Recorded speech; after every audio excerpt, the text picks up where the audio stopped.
The story of the Batty Street lodger is as confusing as it is intriguing. It demonstrates how, by mid-October 1888, journalists, desperate to satisfy the public's insatiable appetite for news on the Whitechapel murders, were grubbing around for any information they could find, and in the absence of concrete facts, were more than willing to invent a few in order to give coverage to a story of little actual substance. Batty Street was the adjacent thoroughfare to the east of Berner Street, where the murder of Elizabeth Stride had taken place in the early hours of Sunday the 30th of September 1888. It had blazed into national notoriety on June the 28th, 1887, when Miriam Angel had been murdered by Israel Lipski at number 22, a crime for which Lipski had been executed on the 22nd of August that year. Thereafter, Lipski became an ethnic slur that was used by Gentiles towards Jews in the district. Indeed, according to Israel Schwartz, the man who witnessed Elizabeth Stride being attacked in Berner Street 15 minutes before her body was discovered, Lipski had been called out by either the attacker or by a second man, possibly an accomplice, who was standing outside a beer house on the other side of the street. On the day after Elizabeth Stride's murder, Batty Street was in the news again, when several newspapers ran a story about a man who had apparently demonstrated prior knowledge of the crime several hours before it had occurred. The Pall Mall Gazette was one paper that published the story in its edition of Monday the 1st of October. A strange statement. The police have received information that about 10:30 on Saturday night, a man aged about 33 years entered a public house in Batty Street, Whitechapel, and while the customers in the house were in conversation about the Whitechapel murders, he stated that he knew the murderer and that they would hear about him in the morning, after which he left. It being thought that this was idle talk, no notice was in this case taken of the matter, but after the murders had been discovered, information was given to the police. It would appear that if the police were indeed communicated with, the man was either traced and eliminated from their inquiries, or it was decided that it was in fact just idle talk, and thereafter no further mention of him was made. In mid-October, Batty Street once again became the subject of a flurry of press reports when news broke that it might well have been the location of the Whitechapel murderers' hideaway. The first newspaper to cover the story was the Echo, which carried the following report on the evening of Monday the 15th of October. German arrested and discharged. A strange and suspicious incident in connection with the Whitechapel murders has just been explained by the arrest late on Saturday of a German whom the police had every reason to suspect as being connected with the murder of Elizabeth Stride at Berner Street. The affair has until now been kept a profound secret, but the matter was, it is asserted, regarded at first as of such importance that Inspector Reed, Inspector Aberline, and the other officers engaged in the case believed that a clue of a highly important character had been obtained. It appears that Detective Sergeants W. Thicke and S. White of the Criminal Investigation Department made a house-to-house inquiry in the locality of the Berner Street murder. They then discovered that on the day after that crime, a German left a bloodstained shirt with a laundress at 22 Batty Street, a few yards from the seat of the tragedy, and remarking, "I shall call in 2 or 3 days," departed in a hurried manner. His conduct was deemed highly suspicious. Detectives Thicke and White, who probably know more of the East End criminals than any other officers, arrested the man suspected on Saturday night. He was conveyed to Leman Street Station, and inquiries were immediately set on foot. These resulted in the man's release this morning. Our representative made an inquiry respecting the above incident this afternoon and ascertained that the shirt had a quantity of blood on the front and on both sleeves.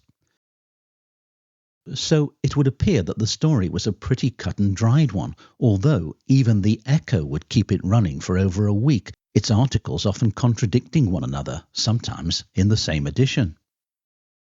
In essence, what the Echo revealed was that during house-to-house inquiries in the neighbourhood where Elizabeth Stride had been murdered, Detective Sergeant William Thicke the man who incidentally had made a name for himself the previous month by arresting John Pizer, whom Thicke swore was the notorious Leather Apron, and Detective Stephen White had learnt of a German man who had left a bloodstained shirt with a laundress at 22 Batty Street.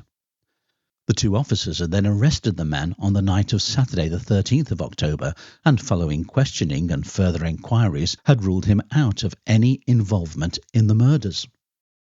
Case closed. End of story.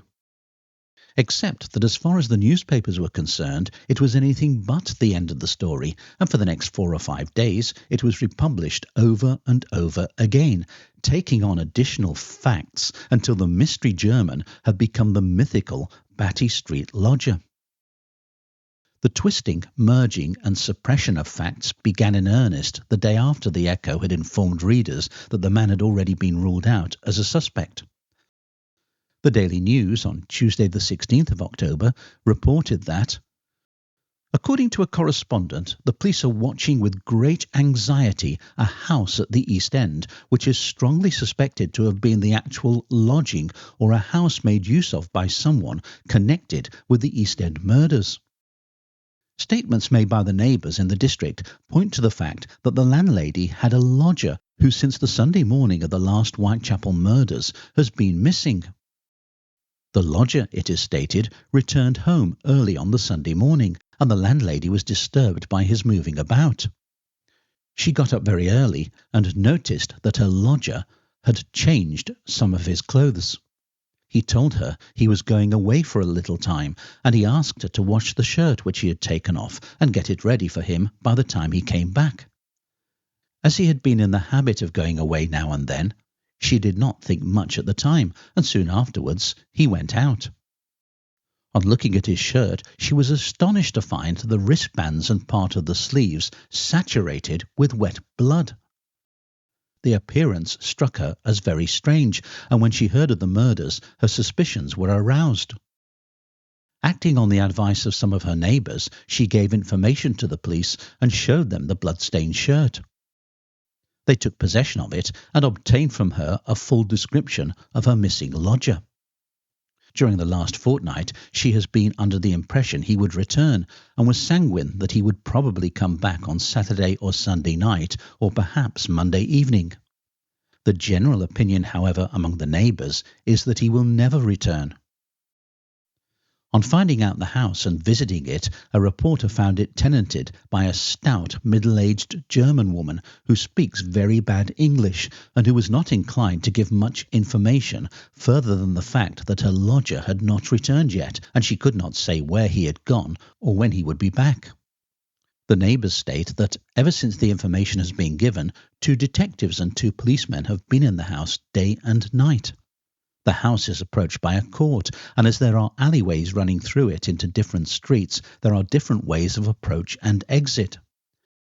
It is believed from the information obtained concerning the lodger's former movements and his general appearance, together with the fact that numbers of people have seen the same man about the neighbourhood, that the police have in their possession a series of most important clues, and that his ultimate capture is only a question of time. In this account, the German had now become a lodger at a house in the East End, and the police were now not only keeping the house under surveillance, but 4 officers had taken up residence there to await the lodger's return. The police, in fact, moved swiftly to deny the story, as was reported by the Evening News on Wednesday the 17th of October. The startling story published yesterday with reference to the finding of a blood-stained shirt and the disappearance of a man from a lodging house in the East End proves upon investigation to be of some importance. On Monday afternoon, the truth of the statement was given an unqualified denial by the detective officers immediately after its publication, and this presumably because they were anxious to avoid a premature disclosure of facts of which they had been for some time cognizant. From the very morning of the murders, the police, it is stated, have had in their possession a shirt saturated with blood. Though they say nothing, they are evidently convinced that it was left in a house in Batty Street by the assassin after he had finished his work. Having regard to the position of this particular house, its proximity to the yard in Berner Street where the crime was committed, and to the many intricate passages and alleys adjacent, the police theory has, in all probability, a basis of fact. An examination of the surrounding leads to the conclusion that in the whole of Whitechapel there is probably no quarter in which a criminal would be more likely to evade police detection or observation of any kind than he would in this particular one. At the inquest on Mrs. Stride, one of the witnesses deposed to having seen a man and a woman standing at the junction of Fairclough and Berner Streets early on the morning of the murder.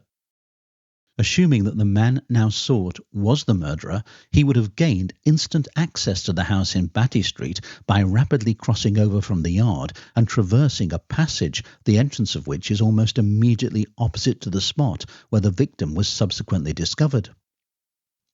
The statement has been made that the landlady of the lodging house, 22 Batty Street, the house in which the shirt was left, was at an early hour disturbed by the movements of the lodger, who changed some of his apparel and went away, first, however, instructing her to wash the cast-off shirt by the time he returned. But in relation to this latter theory, the question is how far the result of the inquiries made yesterday is affected by a recent arrest. Although, for reasons known to themselves, the police during Saturday, Sunday and Monday answered negatively all questions as to whether any person had been arrested or was then in their charge, there is no doubt that a man was taken into custody on suspicion of being the missing lodger from 22 Batty Street and that he was afterwards at liberty. A somewhat confusing article that consists of a combination of speculation and journalistic invention before revealing that the lodger had in fact been arrested, questioned and set at liberty. The same edition of the Evening News contained the following article: Later news about the Bloodstained Shirt. With regard to statements current as to the finding of a bloodstained shirt at a lodging house in Whitechapel, the Central News says the story is founded on some matters which occurred more than a fortnight ago. It appears that a man, apparently a foreigner, visited the house of a laundress at Batty Street and left 4 shirts tied in a bundle to be washed. The bundle was not opened at the time, but when the shirts were afterwards taken out, one was found considerably bloodstained. The woman communicated with the police, who placed the house under observation, detectives at the same time being lodged there to arrest the man should he return. This he did last Saturday, and he was taken to the Leman Street police station, where he was questioned and within an hour or two released, his statements being proved correct. The Echo, in its edition of Thursday the 18th of October, published an article that featured an interview with none other than Mathew Packer, the man who had previously claimed to have sold grapes to Elizabeth Stride and a man shortly before her murder. Packer had certainly revelled in the publicity that his story had afforded him in early October, and now, with the newspapers giving coverage to the Batty Street lodger, he was quick to link him with the man he had sold the grapes to. An Echo reporter called yesterday afternoon upon Mr. Packer, the Berner Street fruiterer, where the murderer bought the grapes for Elizabeth Stride. It now appears that the man was known by Mr. Packer, who positively asserted, "I had seen him in this district several times before, and if you ask me where he lives, I can tell you within a little. He lodges not a great way from the house where Lipski, who was hanged for poisoning a woman, lived." "How many times have you seen him?" was asked Mr. Packer. "About 20. I have not seen him since the murder." The newspaper also added further information about the landlady herself, who denied the fact that she had approached the police about the shirt. The article also featured the owner of the shirt's explanation as to how the blood had come to be on the garment. The Bloodstained Shirt. The laundress at 22 Batty Street, where a German left a blood-stained shirt, is Mrs. Kuer, also a German. The man who was arrested, as already stated, and liberated, explained the bloodstains by the fact that he was with a friend who was cutting his corn when the knife slipped and inflicted a wound, when the injured man staunched the cut by using the sleeves of his companion's shirt. There were, however, extensive stains upon the front of it as well, and this, the man asserts, was done by the blood spurting onto it. Mrs. Kuer denies that she gave information to the police, who were told of the circumstance by a neighbour. Mrs. Kuer says the man had occasionally called with a shirt to be washed. She feels certain, she says, that the man is entirely innocent of any such offence as was at first suggested by the police. Inspector Reed, Inspector Helson and other detective officers are pursuing their investigation. That same day, the Evening News published a further interview with Mrs. Kuer. Interview with the landlady in Batty Street. A press representative had an interview yesterday with the landlady of the house 22 Batty Street, Whitechapel, which place was alleged to be the resort of the owner of the Bloodstained Shirt. The lodging house is kept by a German woman, the wife of a seaman. She denied that the man for whom the police were searching was one of her lodgers and asserted that he simply had his washing done at the house.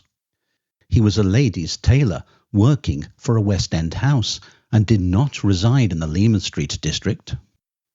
She explained the presence of blood on the shirt by saying that it was owing to an accident that occurred to a man other than the one taken into custody who was living on the premises, and that the police would have known nothing of it but for her having indiscreetly shown it to a neighbour. The woman denies that the detectives are still in possession of her house.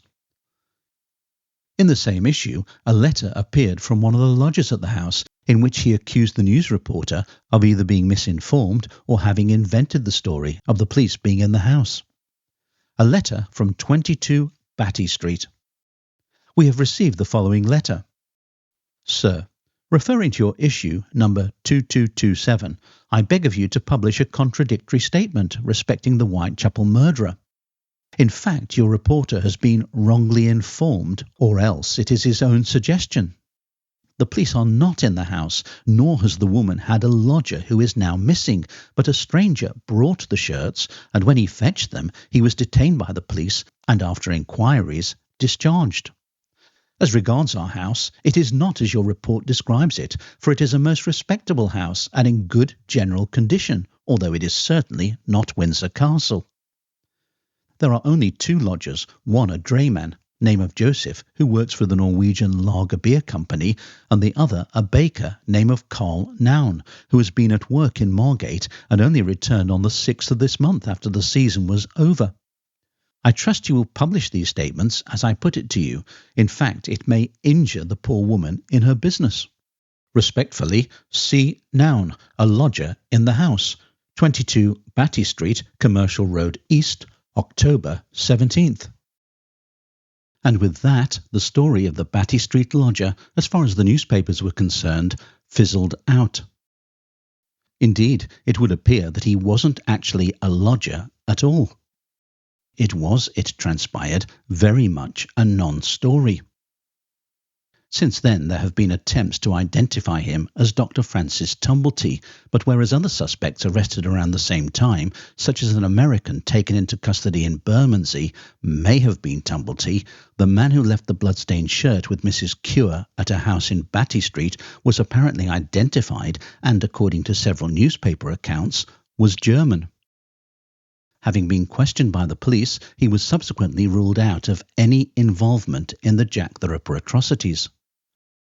As the Echo, the newspaper that had started the whole ball rolling, put it in its edition of Monday the 29th of October, the man who was recently suspected, a resident of Batty Street near where Lipski lived, has been exonerated.